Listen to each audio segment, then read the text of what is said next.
Hello everyone and welcome back to my channel. If you were here with me last week, then you know I started this mini series on my mini makeover series of customizing and painting on some of these croc charms that I have here.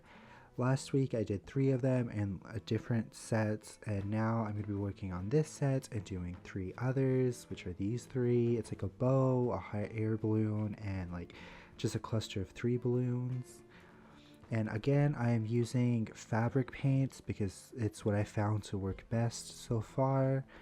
And so I gave, I believe, 2 or 3 coats of white over all of them, just to make sure I had a good strong base coat, since that I was going to be using mostly pastel colors. And once that was dry, I went in and did the first coat of layer of the actual color I was going to be using.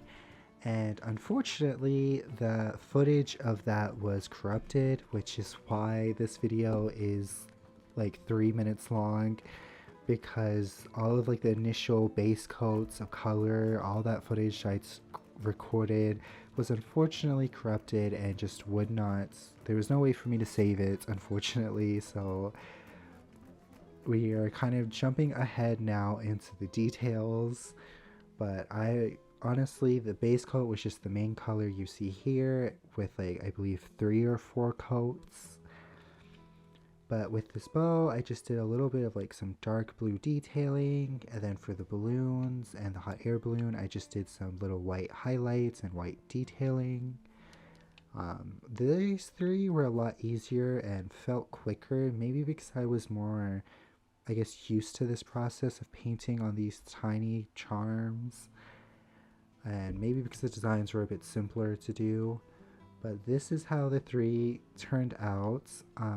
Honestly, it wasn't a big change, honestly, and I, though, am still really happy. This bow is probably my favorite. I like it a lot better than the purple one I did last week. I don't know why, I guess really like this color blue. But thank you all so much for watching, and I'm very sorry about the corrupted footage. Hopefully this won't happen again, because that was very disheartening for me. But thank you all so much for watching. I hope you all enjoyed this short video and how the charms came out. Bye!